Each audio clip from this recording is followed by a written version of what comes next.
맛있는 건 살이 안 찌니까요. 0칼로리입니다. 많이 먹어, 많이 먹어. 맛있게 먹으면 0칼로리. 사랑하는 사람과 맛있게 먹으면 0칼로리니까 걱정 마세요. 그럼 오늘도 힘차게 달려볼까요? 더위를 날려버릴 화끈한 음식을 찾아 도착한 곳은 경기도 남양주시. 이곳에 단골들의 사랑을 받는 특별한 식당이 있다는데요. 아빠가 먼저 먹고 맛있다 그래가지고 친구들 데리고 오고 지난번에는 일주일에 4번도 온 적이 있어요. 다시 찾은 손님이 많을수록 맛있는 집이긴 마련. 이날 방문한 고객들을 봤더니 약 93%가 단골이었습니다. 인증사진 필수라는 오늘의 음식은 과연 무엇일까요? 이글이글 뜨겁게 타오르는 참나무 장작과 지글지글 식을 줄 모르는 무쇠 솥뚜껑, 그리고 한국인이 사랑하는 빨간 맛의 만남. 한여름 더위마저 불태울 화끈한 그 맛. 부글부글 끓어오르는 참나무 장작 솥뚜껑 닭볶음탕.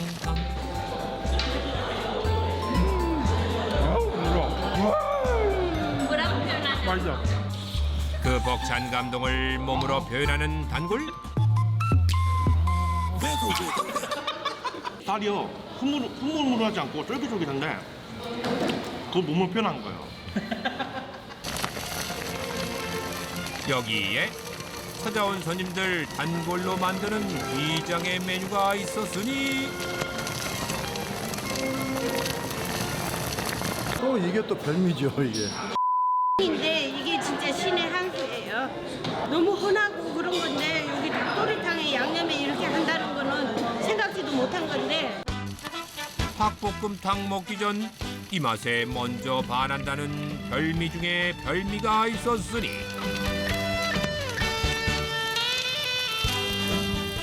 닭볶음탕 위에 저것은 내 사랑은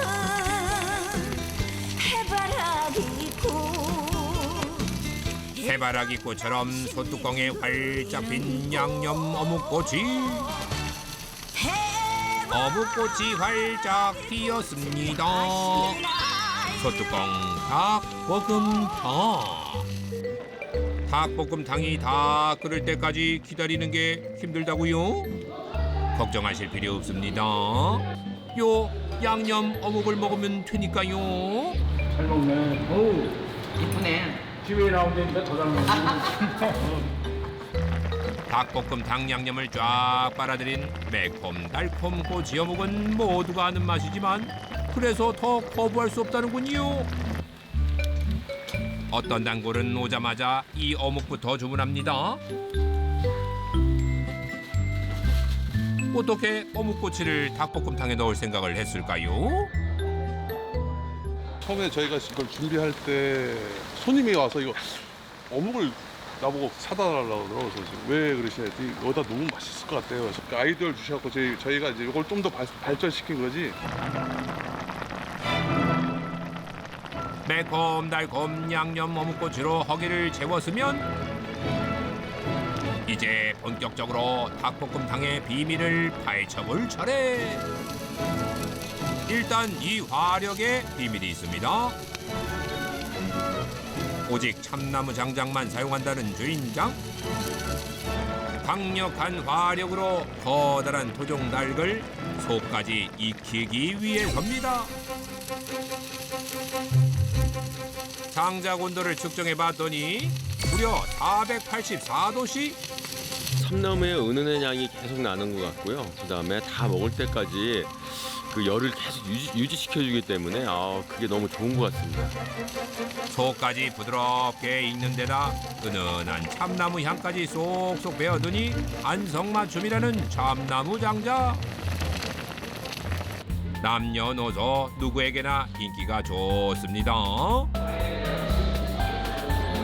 엄마가 닭 수골에서 키워가지고 저 뒤로 하나씩 줬어요. 아들아, 이리 와라. 엄마 생각납니다. 장작 때문인지 시골에서 먹던 어머니의 손맛이 떠오른다는 손님들. 요리할 때 장작을 주로 쓰다 보니 그 사용량도 어마어마합니다. 한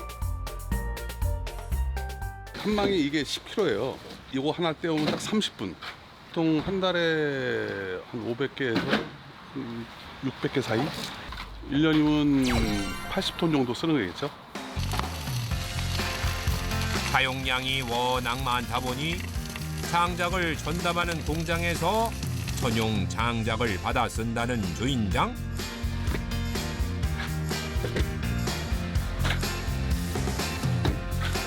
저희가 직접 벌목도 하고 제조도 하고 납품까지 100% 건조기로 돌리기 때문에 나무가 항상 잘 말라 있어요. 습도부터 크기까지 맞춤 건조된 장작입니다. 적정하게 길이하고 어떤 굵기 그게 제일 중요해요. 너무 얇으면 얇은 대로 훅 타버리니까 이게 30분이 안 가고 대략 가로 세로 높이 한 5cm, 4cm 정도 되면은 30분을 딱 활활 탈 수 있게 부탁을 합니다. 예, 처음부터 할 때. 처음 30분 동안 장작이 활활 타며 밝을 속까지 익혀주고요. 수치되어서도 오랫동안 열기를 내뿜기 때문에 다 먹을 때까지 음식이 식지 않는다는 참나무 장작. 장작을 쌓는 노하우도 있다는데요. 불이 이제 이쪽에서 지피게 되면 이제 일로 지나가야 되니까 반대쪽도 붙어야 되니까 불 지나가는 데를 여기다 만들어 놓은 공기 통로를 쭉 펴놓고 그 위로 빽빽하게 장작을 쌓는 것이 화력의 비법이라는 주인장. 장작만큼 중요한 것이 바로 이 무쇠 소뚜껑입니다. 무려 지름이 70cm에 달하는데 무쇠 소뚜껑은 한 번 달궈지면 열이 쉬 식지 않고 받은 열기 또한 오랫동안 뿜어내기에 닭볶음탕의 최적이라고 합니다.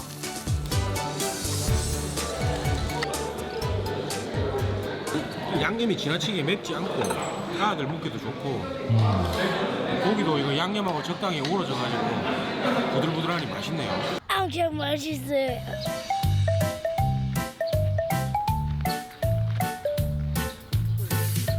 아, 지금 뭐 하는 거예요? 그거 대충이야. 춤이 절로 나올 정도로 맛있다는 닭볶음탕. 한여름 더위조차 싹 잊어버리게 만드는 깊고도 시원한 맛이라는데 여기에는 참나무 장작과 무쇠 소뚜껑 말고도 또 다른 맛의 비밀이 숨어 있으니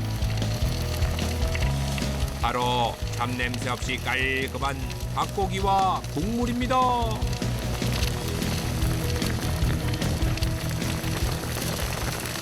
전 냄새 나는 거 엄청 싫어해요. 근데 여기는 안 비리고 괜찮아요, 식감도. 잡내가 안 나잖아요, 이제. 잡내가 왜 안 날까 이게? 뭐 기술이 좋으니까 안 나겠죠? 사장님에게 물어보자 잡냄새 없는 닭볶음탕의 비법. 커다란 닭을 쓰는데도 국물이나 고기에서 잡냄새가 없는 게 신기하다는 단골들.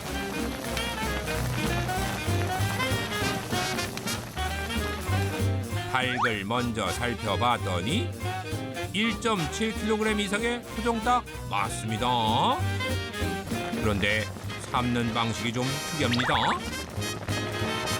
깨끗이 씻은 닭을 따로따로 하나씩 망에 담아 6분간 초벌로 삶는다는 주인장. 그런데 닭을 건져내고 솥 안쪽을 보니 수상한 망 하나가 눈에 띕니다. 그 안에는 가시오갈비와 통, 후추, 월계수잎 등 잡냄새 잡는 재료를 넣는데